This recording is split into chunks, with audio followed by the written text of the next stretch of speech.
کہا جاتا ہے کہ ایک بادشاہ نے اپنے بیٹے کی 3 بار شادی کی کوشش کی۔ وہ ہر رشتہ سے پہلی گفتگو کے بعد انکار کر دیتا تھا۔ آخرکار والد نے بیٹے کو تنگ آ کر محل سے نکال دیا۔ بیٹا شہر سے باہر کام کی تلاش میں نکل گیا اور ایک مالدار شخص کے ہاں بکریاں چرانے کا کام ملا۔ وہ شخص نوجوان سے بہت متاثر ہوا۔ اس مالدار شخص کی ایک ہی بیٹی تھی اور اس نے سوچا کہ اسے نوجوان سے شادی کروا دے تاکہ وہ ان کے ساتھ رہے۔ اس نے اپنی بیٹی کو یہ بات بتائی تو بیٹی نے کہا کہ وہ اس نوجوان سے شادی نہیں کرے گی جب تک کہ وہ اس کے ساتھ سفر نہ کرے اور اس کی حقیقت کو جان نہ لے۔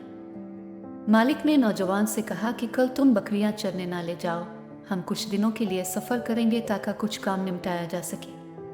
سفر کے دوران وہ دونوں ایک گلہ بکریوں کے پاس سے گزرے۔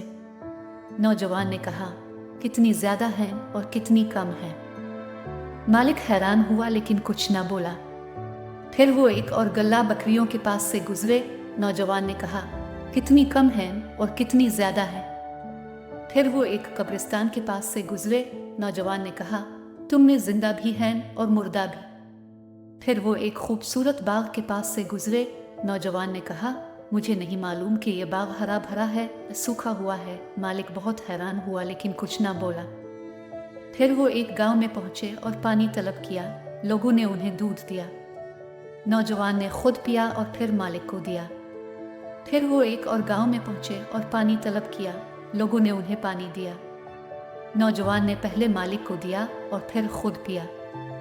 مالک نے دل میں سوچا کہ نوجوان نے مجھے دودھ دینے میں بے احترام کی اور پانی دینے میں عزت دی۔ واپس سفر سے آ کر مالک نے اپنی بیٹی کو سارا ماجرا سنایا۔ بیٹی نے کہا کہ وہ نوجوان بہت اچھا انسان ہے۔ الک نے حیران ہو کر پوچھا کہ کیسے؟ بیٹی نے جواب دیا، پہلا گلہ بکریوں کا، اس میں مینڈھے زیادہ تھے اور بکریاں کم۔ دوسرا گلہ بکریوں کا، اس میں بکریاں زیادہ تھیں اور مینڈھے کم۔ قبرستان، جس نے اولادت چھوڑی وہ زندہ ہے اور جس نے نہیں چھوڑی وہ مردہ۔ باغ، اگر مالک نے اپنے پیسوں سے بنایا ہے تو ہرا بھرا ہے اور اگر قرضے سے بنایا ہے تو سوکھا ہوا ہے۔ دودھ جب برتن میں ڈالا جاتا ہے تو دودھ نیچے بیٹھ جاتا ہے اور پانی اوپر آ جاتا ہے۔ اس نے پہلے پانی پیا اور آپ کو دودھ دیا۔